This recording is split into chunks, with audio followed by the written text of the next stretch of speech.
Thank you, Sam.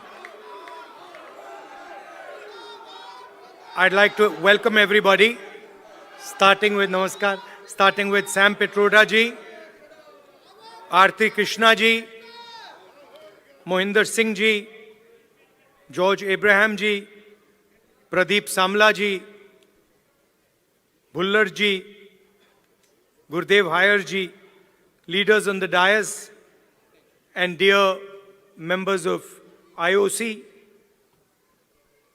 ladies and gentlemen, I'd like to welcome all of you here and wish you happy Onam and happy Ganesh Chaturthi.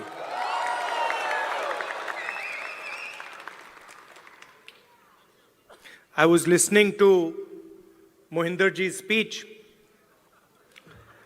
and he was describing in detail what the job of the leader of the opposition is.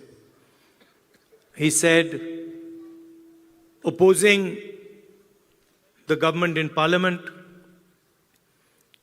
He said, not letting them run a dictatorship. And he gave a list of 3 or 4 things that define what a leader of opposition is supposed to do. This is true. One can say that those are all elements of the job. But while he was speaking, I was thinking to myself, actually, that is not really my role. Those are maybe my responsibilities. But my role is broader and bigger than that, and in many ways simpler than that.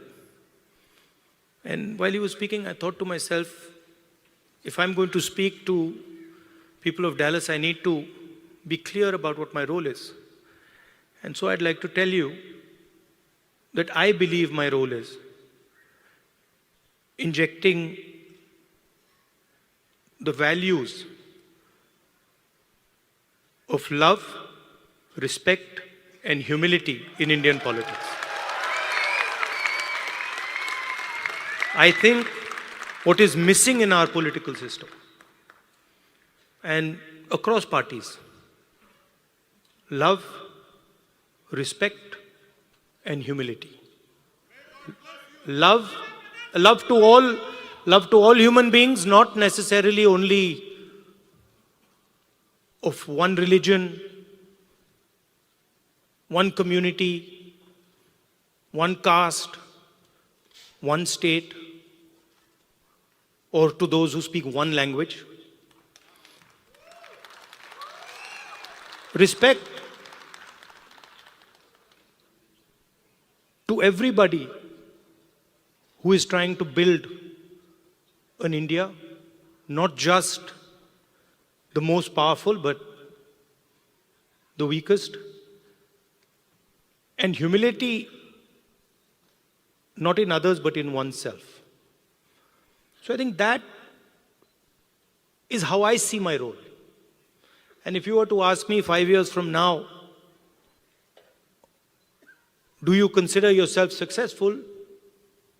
I would look at these 3 things. I would say, have I helped bring the idea of love into the forefront of Indian politics? Have I helped make politicians and others, and myself in particular, more humble?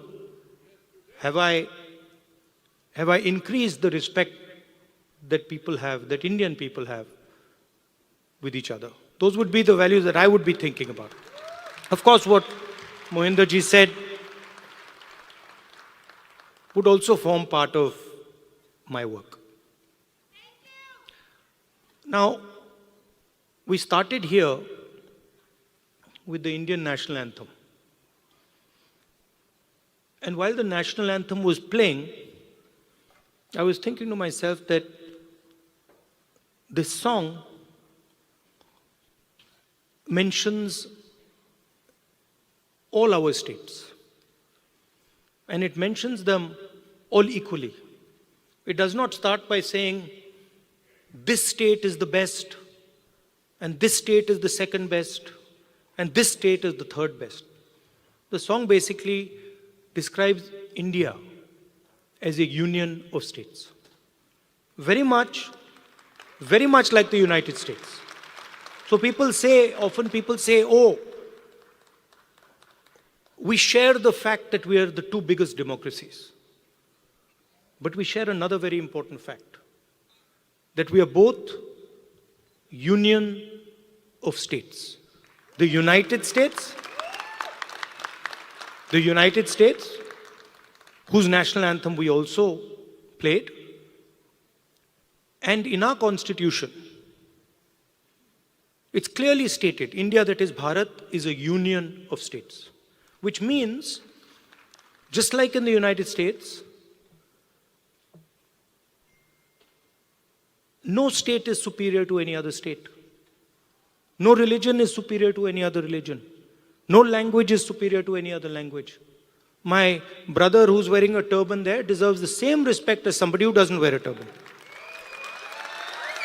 We cannot say, look, we don't like him because he wears a turban, and we like him because he doesn't wear a turban. Or, he speaks Tamil, so we don't like him. And he speaks Hindi, so we like him.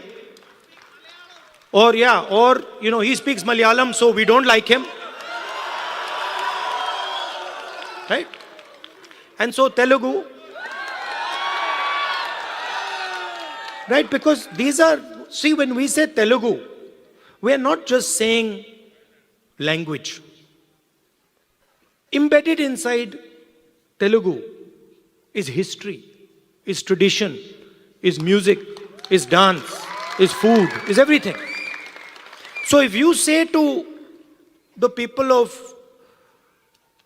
Andhra Pradesh that, look, Telugu is not as important as Hindi, you're insulting the people of Andhra Pradesh. Because you're saying to them that your history is not important, your tradition is not important, your food is not important, your music is not important, your forefathers are not important. And this is the simple battle that is being fought in India. The RSS believes that India is one idea. And we believe that India is a multiplicity of ideas.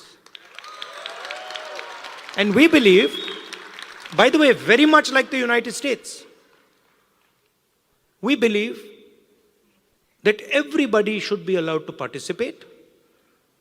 We believe that everybody should be allowed to dream. Everybody should be given space, regardless of their caste, language, religion, tradition, history. This is the fight. And the fight was crystallized in the election,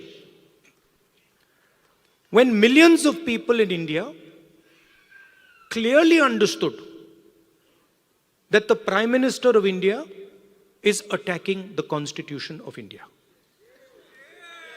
Because what I am saying to you, union of states, respect to languages, respect to religions, respect to traditions,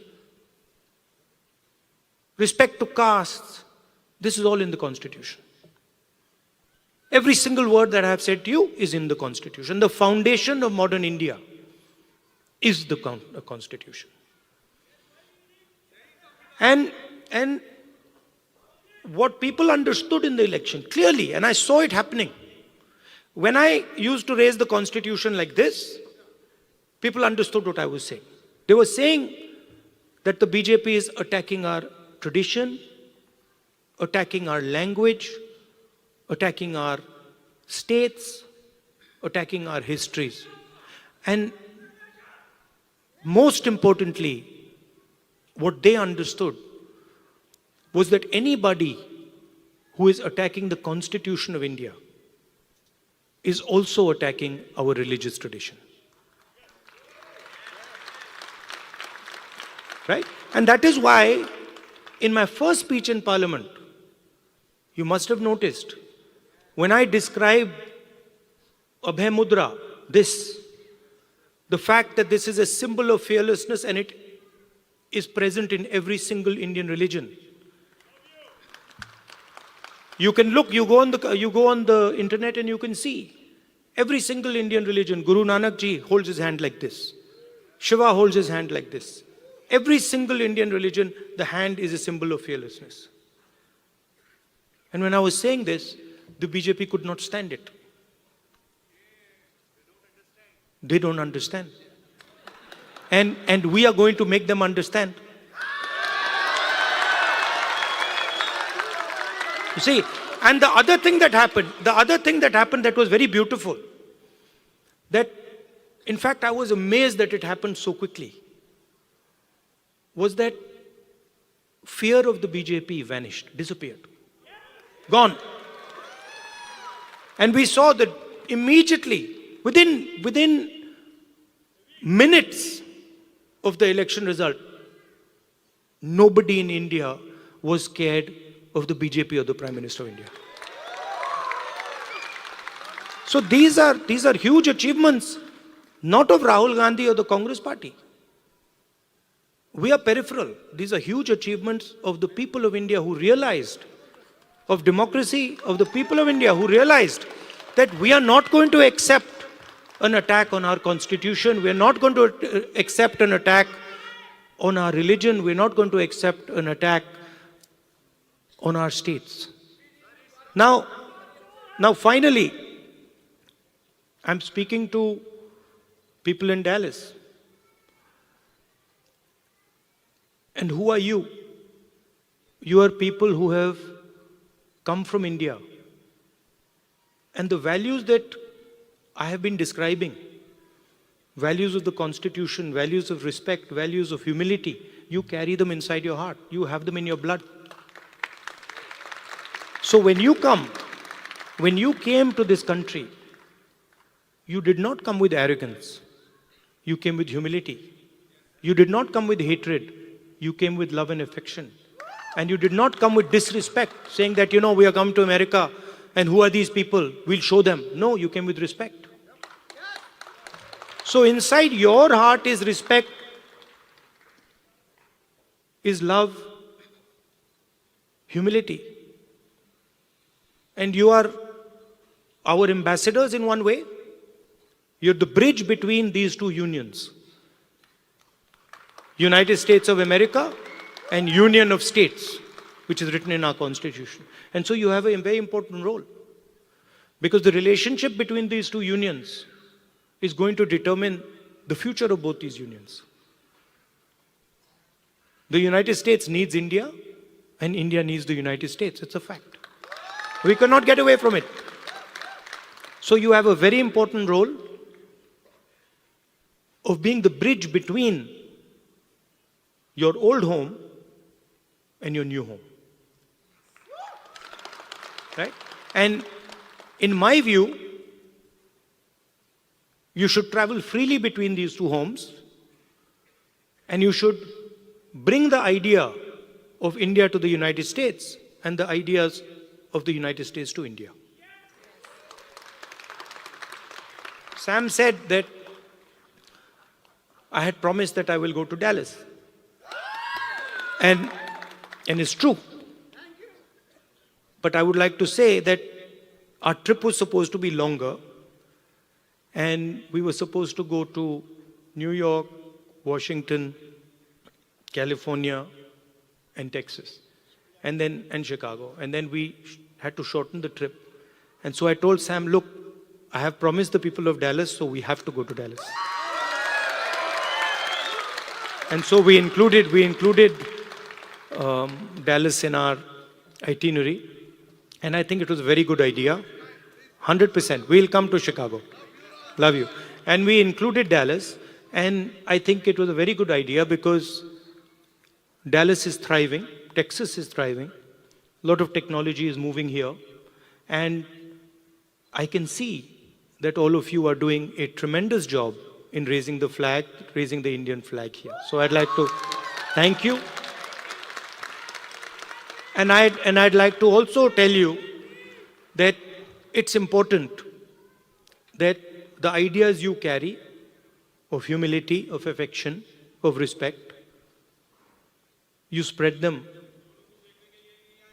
in our community here and also among the people of India. Thank you very much. Namaskar.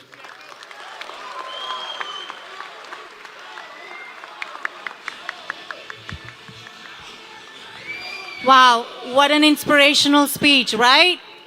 What was your take-home point? There was three main things that he told us to keep and take home point. What is it? Three things.